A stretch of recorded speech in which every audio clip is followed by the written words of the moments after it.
And we want to welcome the viewers to Riffs on Riffs. If I could have a subtitle, I would say Riffs on Riffs Unscripted, right? Something, right? This is going to be a little bit different for both Joe and I. I'm Toby Braswell, with my partner in crime, Joe Watson. I thought we'd like switch it up just a little bit, Joe. Let me do the intro this time. I like it. Switch it up. And riffs on riffs off the cuff. I feel like there's a lot of F's in there. It's like riffs off the cuff. I don't know. There's something I can't get to, but. Or riffs on riffs sleeveless. How about that? No cuffs. No cuffs at all. No cuffs at all. Well, hey, we really appreciate all of our listeners, our regular listeners that have followed us over the years.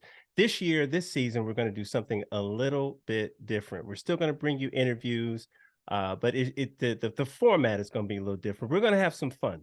We thought we'd bring some video in it. I can't tell the listeners how many emails that I have received from all the eligible women that are out there asking for a video shot of Joe on there. So I can't explain to you the great amass of emails that we've received. So we're here to give the people what they want, at least one gender, what they want. And so here we are with a video representation. And for those that are driving and cleaning house or whatnot, we're going to do, you have the audio as well. So here we are. We're going to talk about music. So let's get into it. I think one of the interesting questions that we often talk about is like, hey, what are you listening to now and why? Yeah. So I pose that question to you, sir. What are you listening to? Oh, you put me on the spot. All right. Yeah. Well, so, I mean, this is why I love and hate Spotify, right? Because you can go down rabbit holes and listen to a whole lot of horrible music, because everybody and their mother can post up there.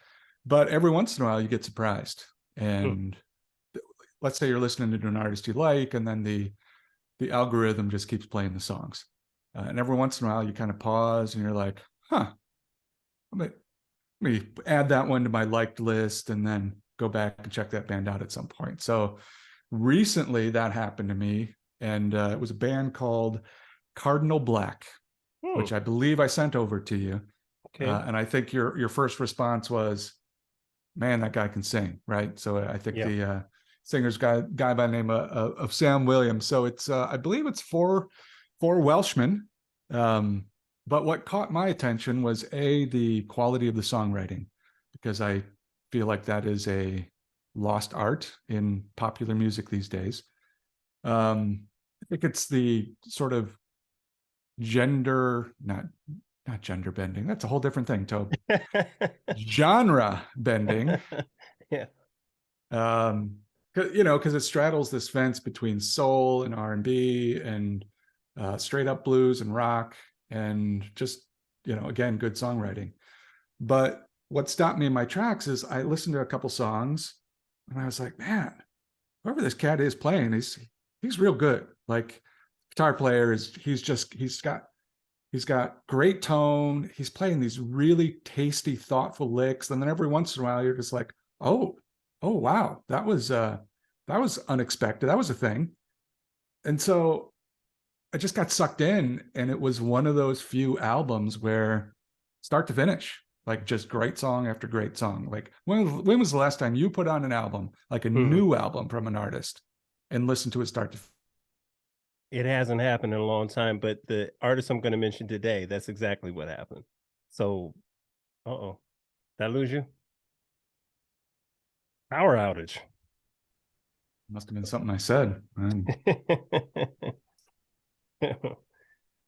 It's all good. Why don't we pick it up from when you said something about when was the last time? Yeah, so actually I'm going to leave that as a question to you. When was the last time you heard a new artist and listened to the whole album, start to finish?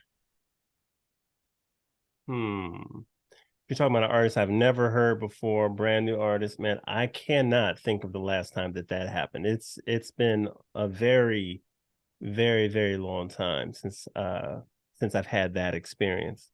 Well, that says a lot for the quality of the album. And you mentioned that, the thing about Spotify, and I agree.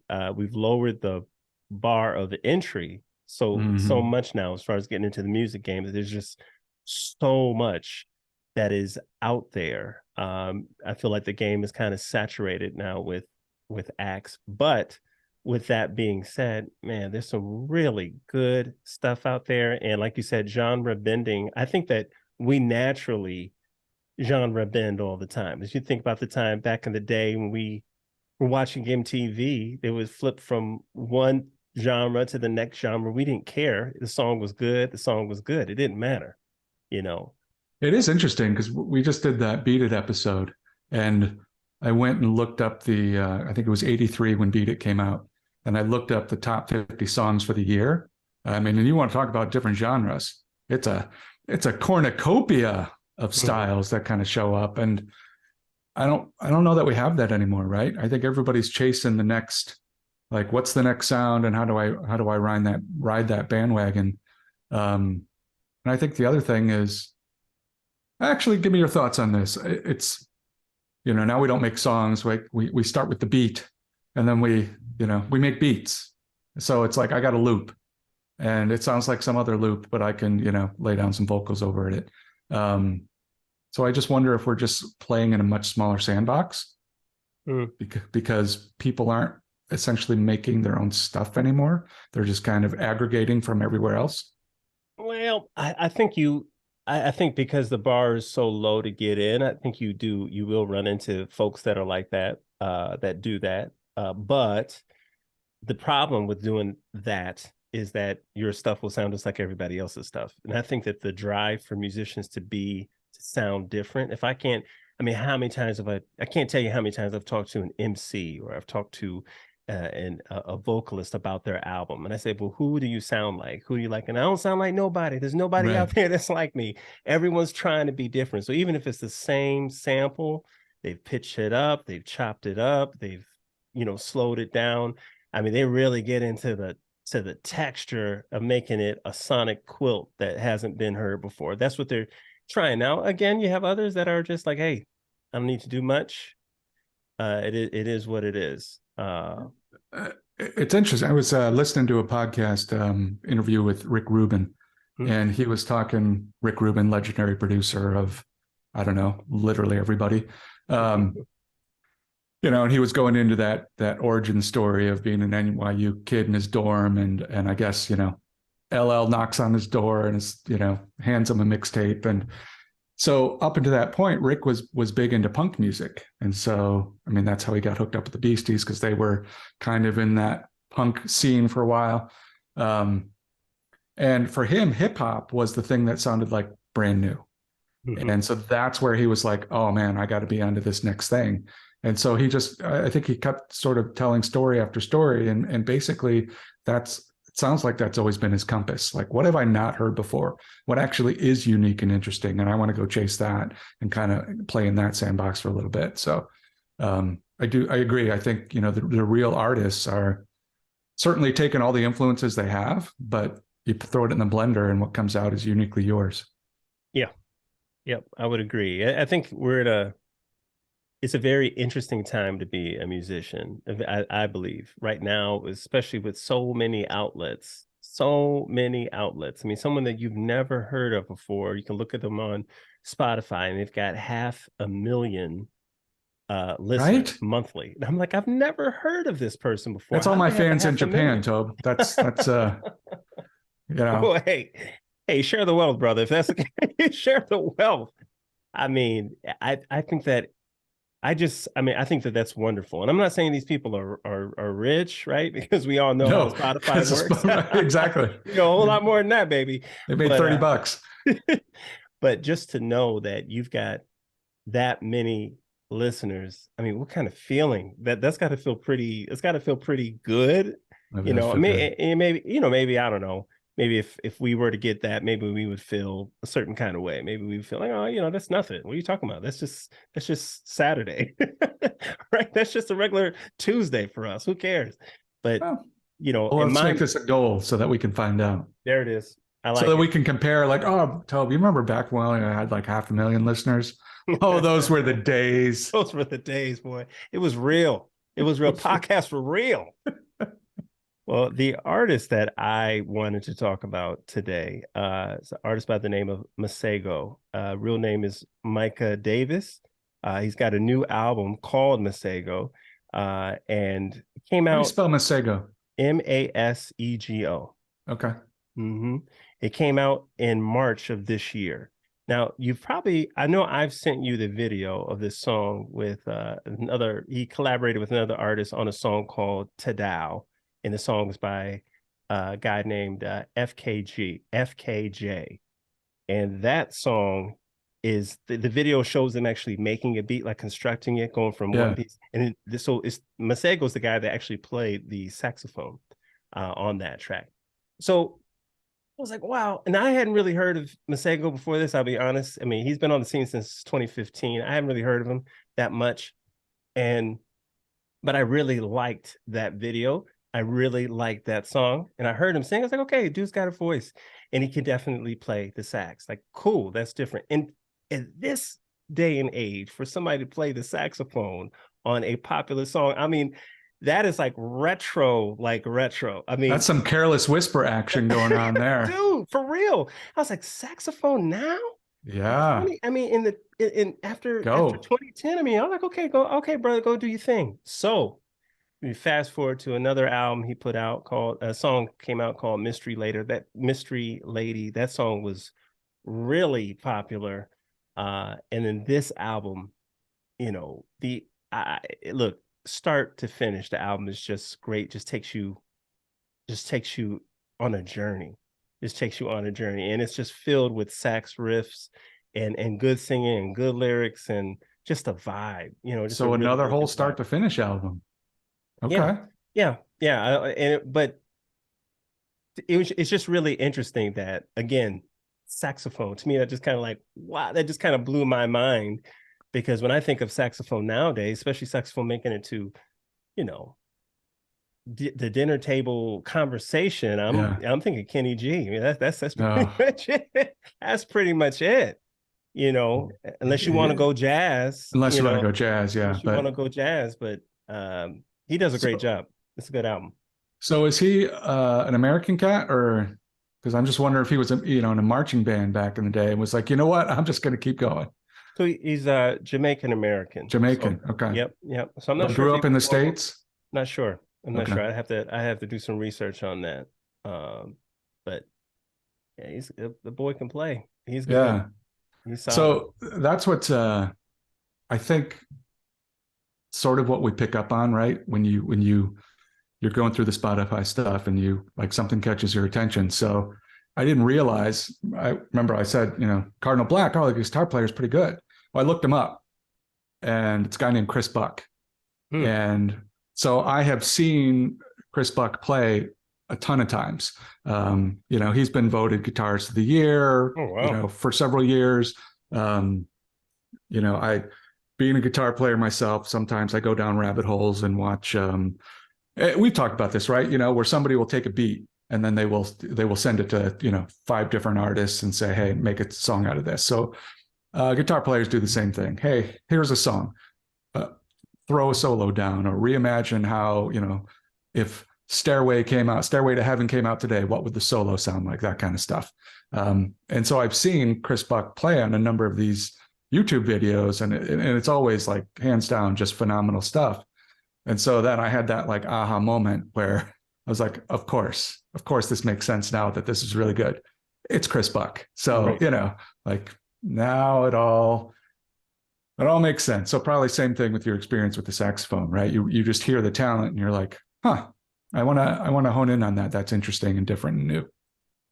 Yeah, I definitely, because initially I was paying more attention to FKJ. Like, man, I just like the way he constructs his beats. Kind of goes from instrument to instrument, the beat down, plays the chords. He's doing all the stuff, and I wasn't paying too much attention to the saxophone player. And then, later on, I was like, man, is that the same? That's the same dude. It's like, okay, all right. Then I started getting to following him and listening to more of his tracks, and it's just interesting if you have a singer that also plays an instrument. in popular music, most times it's going to be either guitar or piano, right? To find a drummer nowadays is, like, wow, oh, okay, that's Don different. Henley's the last one I could think of. So Mint Conditions drummer, Stokely, he plays. But again, right, not many, right? That's what we're trying to say, not many.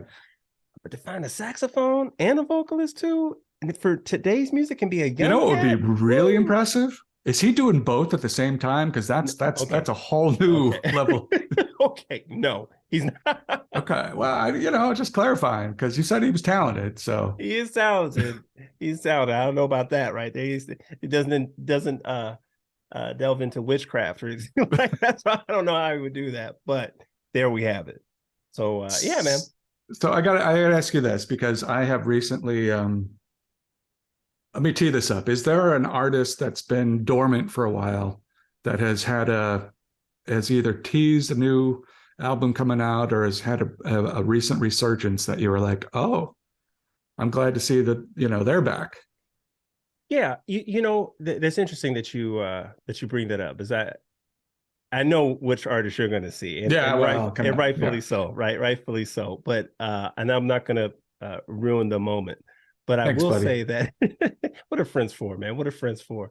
I will say that Nas, to me, has not just come out with, I mean, he was dormant for a little bit, then he came out with a series of albums like The King's Disease 1, 2, and 3, and another album called The Magic. And I would say that they've all been like top tier albums. And for a person like me, where Nas was, came on the scene in the golden era of hip hop, to see him still doing it, and not at a decent level, but at a very high level, I think is great. So I would say probably he would be the artist that I would talk about. If nice. So I appreciate you, staying true. More than words. You did not. You did not. No. Again, I couldn't land. I couldn't stand. I couldn't land that one. It was percolating. I'd rather make love, not war, right? I'd rather do that. So continue. So there's a little band called Extreme, to quote another Boston band, just another band out of Boston. Yeah. And they were, so you talk about the golden age of hip hop. And I mean, to me, we're of a certain age. And, once I name the year, people are going to be like, oh, they're of the old age. But, I'm thinking back to 1991 as like a pretty pivotal year in music, right? So on the rock side, you got Metallica's Black Album, you've got GNR came out with both Use Your Illusions. You're really starting the launch of that whole grunge era. And right in that sweet spot is when Extreme came out with their second album, Pornography. Interesting title, but it's a bit of a concept album.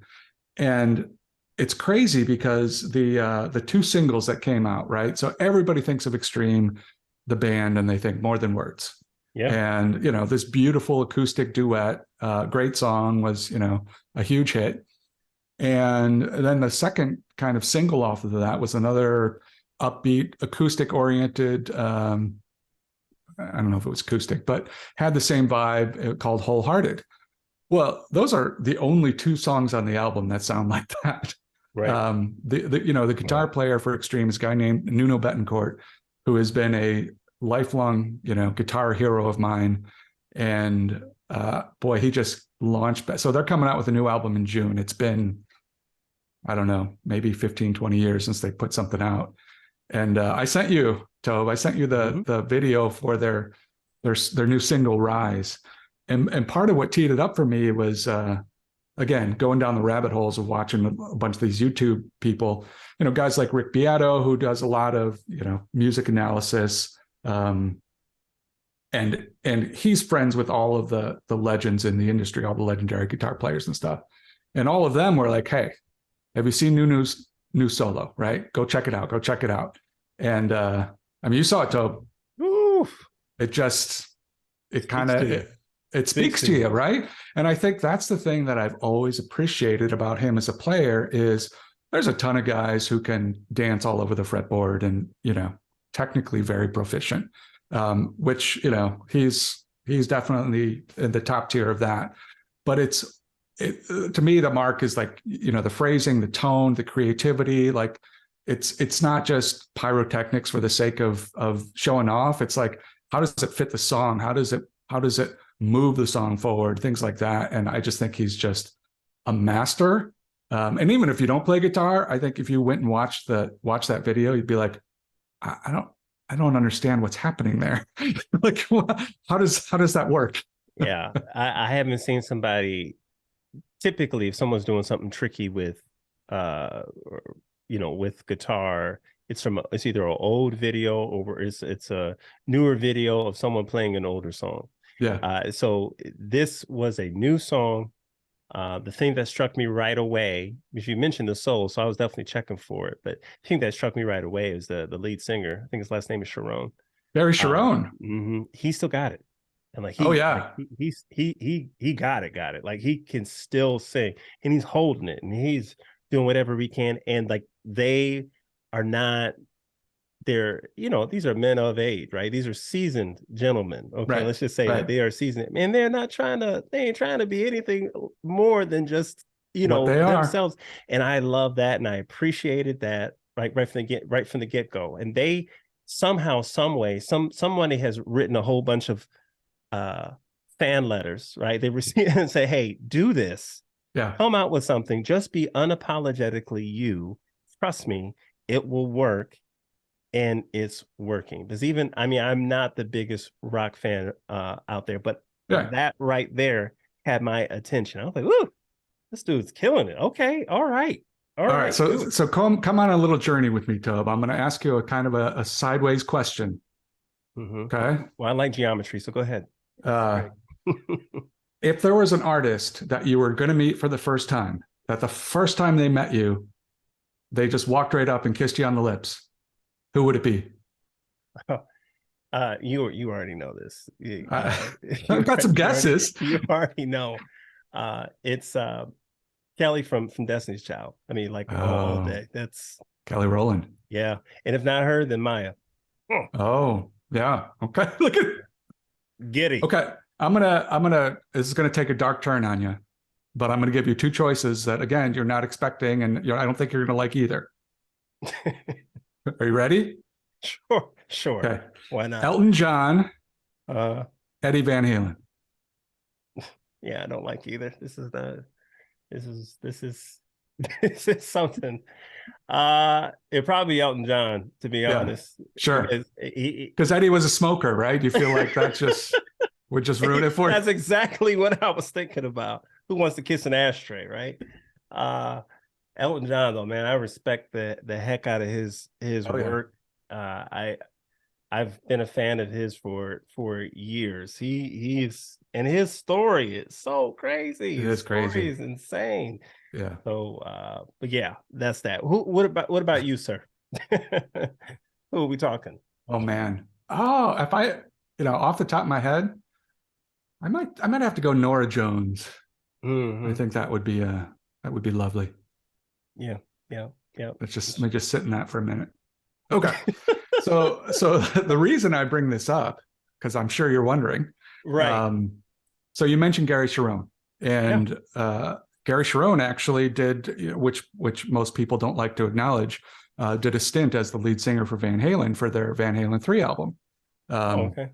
Yeah. Oh, yeah. Okay. I think I remember hearing about this. Yeah. Oh, yeah. And it was, it didn't get the greatest of reviews. And I think it is, truthfully, I think it's pretty underappreciated. And I think had they stuck together, I think they would have made some really interesting stuff. Anyway, so going back to, actually, look at this. So I'm wearing my Sunset Sound t-shirt, which is where Van Halen recorded, back in the David Lee Roth era, recorded some of their first albums.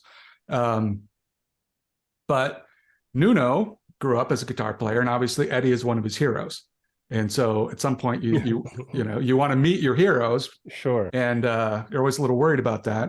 And so he thought, it's funny that the lead singer of his own band goes on to sing with Eddie and the rest of the crew. But so apparently I was just watching him give this interview, and he was talking about the first time he met Eddie.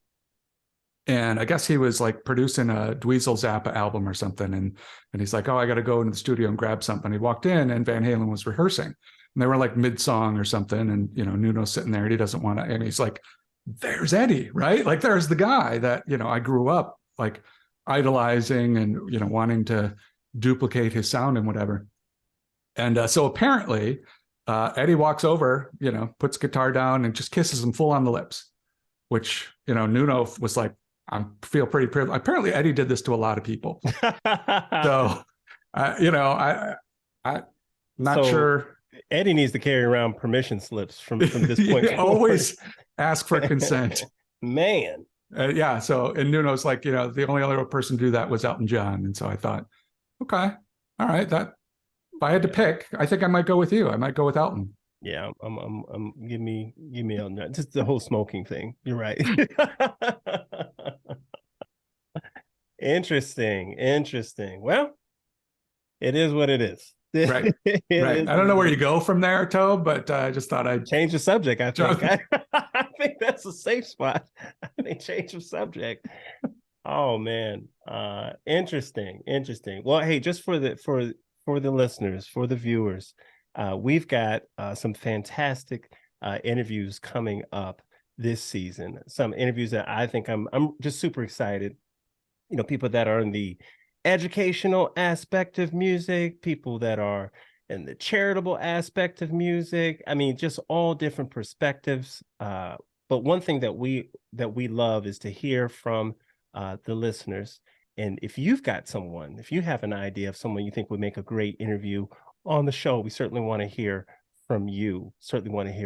So, Joe, how can the good people, get in contact with you? How can they do that? Well, there's always the website, right? riffsonriffs.com. And then I think the simplest way is if we want to share an email. Sure. I think we can do info. I feel like, you know what? I'm going to create a different email account for Riffs on Riffs. Yeah. What should we do? I feel like it should be an interesting something or other. Well, we can let the fans decide or weigh in on that too. I know for me, it's my Instagram account is at haiku575. So, and how do you spell the old haiku there, Toby? That's HEIKU 575. The actual number is 575. But that's how you can find me on Insta. It's probably the best way to get in contact with me. I know Twitter, my handle's the exact same. No one emails nowadays, seems like. I know. That's so old school. You can find me on Twitter. No blue dot. I'm not paying for that. At Son of Watts. That's SONOWAT. S as in Sam. All right. So the people know how to get a hold of us. They know how to reach us. That is good. So when they put the bat signal in the air, trust and believe your favorite podcast superheroes will be on the scene. Wow, I like that. Like that? Yeah. All right. Can we close out this little segment? I got a question for you. Please hit me. Actually, it's a question you teed up for me a little while ago, and I've been percolating on it. If you got to go make music with an artist today, who would it be? Yep. Easy. Okay. Easy. This is easy. Leslie Odom Jr. Oh, that is the one. That is the one. I love his voice. I love his style. He's so smooth. But I would like to hear him on because he can sing jazz, and I've heard, I think he can do just a lot. He's got a very wide range. But I like to hear him. I like to hear him on some beats that I can create, some stuff that I like to do. More like a lo-fi type sound. I would love to hear him on something like that. Just a totally different type track. Yeah, but he's so talented. I mean, he's just. I think he can do pretty much anything that he wanted. So that would be a dream, though. That would be a dream. What about yourself? Yeah, and I asked you this a long time ago. Yeah, you've been for a coffee drinker. I'm surprised how long we let this question percolate. I'm really concerned. Are the beans good anymore? You know what, Tobe? Again, I feel like you're pointing out how old we are because the young kids have no idea what a percolator is. Oh man, you're right. You're absolutely right. But you remember the little drippy thing, just watching it like literally percolate? I still got mine. I don't know what you're talking about. Every morning. My Maxwell House. That's right, Folgers. Speaking of which, Maxwell House, if you'd like to sponsor the show, you can hit us up on. Look, this is a tough call, so I'm going to stay current, right? So can I do like a trifecta, because that way, if any of the three want to reach out, it's your world. It is your Thanks, world. buddy. You go for it. Go for it. This is a safe space. I like it. Hit me. So it's three different. So I would do Florence and the Machine. Oh wow. Florence Welch. I mean, come on. Wow. Okay. That would be amazing. I'm with you. There's another female artist, LP, literally LP, the letters. God, I love her voice. I love the songwriting and the production. Oh, you know what? That brings me another one. I know who you're gonna say. I know you got to say. You have to say her name. Maggie. It's got to be Maggie, man. It's got to be Maggie. Maggie Rogers. Oh, that might be at the top of the list, honestly. Yeah, I think collaborating with Maggie. I'm surprised it took this long. Honestly, I was waiting for that to come out first. Well, for other reasons, Maggie's been kind of off limits for me lately. So took me a minute to get there. All right, then I'm going to do 4. I'm going to name another female artist, more on the jazz side. Why don't you build a baseball team while you're at it? Why don't you just keep going?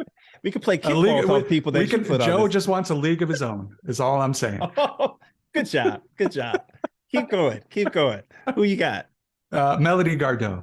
Okay. I'll do something a little jazzier, a little more down tempo, but again, I think we could do some interesting stuff. So that's it. I'm out. You're out. Yeah.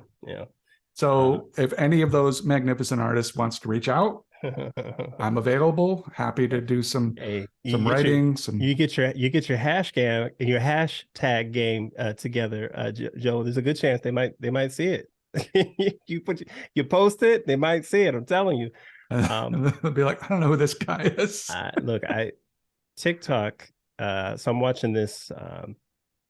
I'm on Insta, and of course the stories or reels or whatever the heck they call it, they pop up in my feed for me to watch, and the ticks and the talks. Yeah. So I'm watching this young woman sing, and she's